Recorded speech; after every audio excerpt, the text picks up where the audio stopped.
अब अयोध्या जैसी बंगाल में बनेगी नई बाबरी मस्जिद। बंगाल की बाबरी मस्जिद के लिए पैसों की हुई बारी। 24 घंटे के अंदर मिला करोड़ों का चंदा। दान देने के लिए लोगों ने छोड़ा अपना काम धंधा। लेकिन सबसे बड़ा सवाल, क्या सच में बंगाल में बाबरी मस्जिद बन पाएगा? आखिर क्या चाहती है बंगाल की मुख्यमंत्री ममता बनर्जी और इस पर मोदी का क्या रिएक्शन आया है? नई बाबरी मस्जिद के लिए इजाजत देगी? आखिर क्यों बंगाल में बाबरी मस्जिद को लेकर बवाल मचा हुआ है? आइए जानते हैं इस 2 मिनट की रिपोर्ट में। जी हाँ, आपको बता दें कि अब बंगाल में अयोध्या जैसी बाबरी मस्जिद के लिए नींव रखी जा चुकी है। जी हाँ, आपको बता दें कि जैसे ही बंगाल में बाबरी मस्जिद का ऐलान हुआ, अचानक पैसों की बारिश शुरू हो गई। जैसे किसी ने सोचा भी नहीं होगा, इतना ज्यादा लोगों ने दान देना शुरू कर दिया और मात्र 24 घंटे के अंदर में लगभग 3 करोड़ से अधिक रुपया इकट्ठा हो गए। यह चंदा कोई मामूली चंदा नहीं है। मात्र 24 घंटे के अंदर में लगभग 3 करोड़ रुपए इकट्ठा हो जाना ये कोई छोटी मोटी बात नहीं है। सिर्फ इंडिया के लोग नहीं दिए, बल्कि देश दुनिया के लोगों ने इस चंदे में शामिल हुए। इसके अलावा सऊदी अरबिया के कई शेखों ने इसमें लाखों रुपए का चंदा दिया। बंगाल की नई बाबरी मस्जिद के लिए सिर्फ 24 घंटे में करोड़ों रुपए इकट्ठा हो गए। लोगों ने काम धंधे छोड़कर सिर्फ दान की लाइनें लगा दी। QR कोड स्कैन किया, कैश बॉक्स में पैसा डालना स्टार्ट किया। सुबह से लेकर शाम हो गया, नोटों के बंडल इकट्ठे हो गए। लोग पैसा गिनते गिनते हैरान हो गए, जैसे बरसात नहीं पैसों का तूफान आ गया हो। लेकिन सबसे बड़ा सवाल यही है, क्या सिर्फ पैसे जुट जाने से मस्जिद बन जाएगी? आखिर कौन है जिसने यह मस्जिद बनाने का ऐलान किया है? तो आपको बता दें, यह घोषणा किसी मामूली शख्स ने नहीं किया,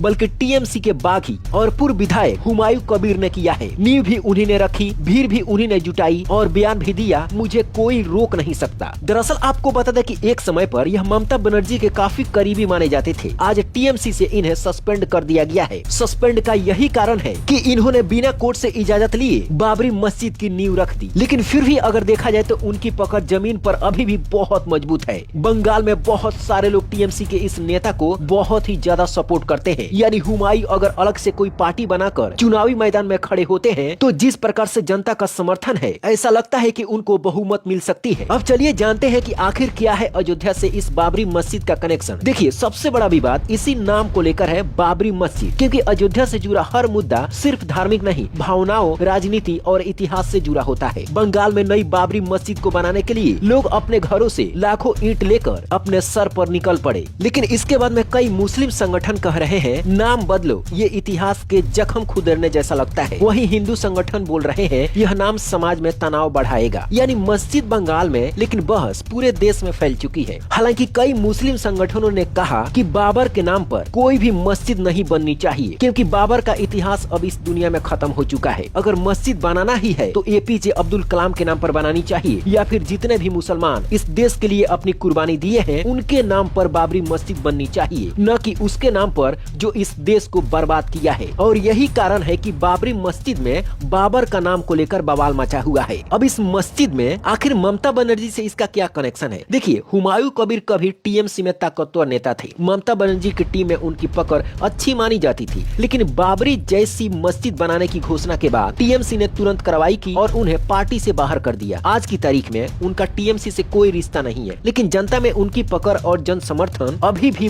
बहुत ही मजबूत बताया जा रहा है। इसका फायदा और नुकसान देखा जाए तो चुनाव के बाद ही पता चलेगा। लेकिन आपको बता दें, कोर्ट क्या कहता है, क्या है कानून अगर मस्जिद बनाना है पूरे इंडिया में। तो देखिए, कलकत्ता हाई कोर्ट में याचिका दायर की गई कि मस्जिद निर्माण रोका जाए, लेकिन कोर्ट ने साफ कहा, जब तक कानून व्यवस्था खराब नहीं होती हम दखल नहीं देंगे। कानून क्या कहता है, ध्यान से सुनिए। देखिए, जमीन वैध होना चाहिए तो ही आप मस्जिद या मंदिर बना सकते हैं। सरकारी अनुमति होना चाहिए, सांप्रदायिक तनाव न फैलने वाला माहौल होना चाहिए, तो धार्मिक स्थल बनाया जा सकता है, इसमें कोई भी दिक्कत नहीं है। लेकिन नाम बाबरी, यही सबसे बड़ा विवाद है, क्योंकि यह बाबर के नाम से जुड़ा हुआ है। अब चलिए जानते हैं कि आखिर मोदी सरकार ने क्या आदेश दिया है। अब तक केंद्र सरकार ने सीधा कोई आदेश नहीं दिया है कि बाबरी मस्जिद बनना चाहिए या फिर नहीं बनना चाहिए बंगाल में, लेकिन गृह मंत्रालय लगातार बंगाल से कानून व्यवस्था की रिपोर्ट मांग रहा है। मतलब केंद्र नजर रख रहा है, पर आदेश अभी तक कोई भी नहीं दिया है। हालात बिगड़ते हैं तो कहानी बदल सकती है। अब चलिए जानते हैं कि आखिर क्या है चुनावी कनेक्शन बाबरी मस्जिद का।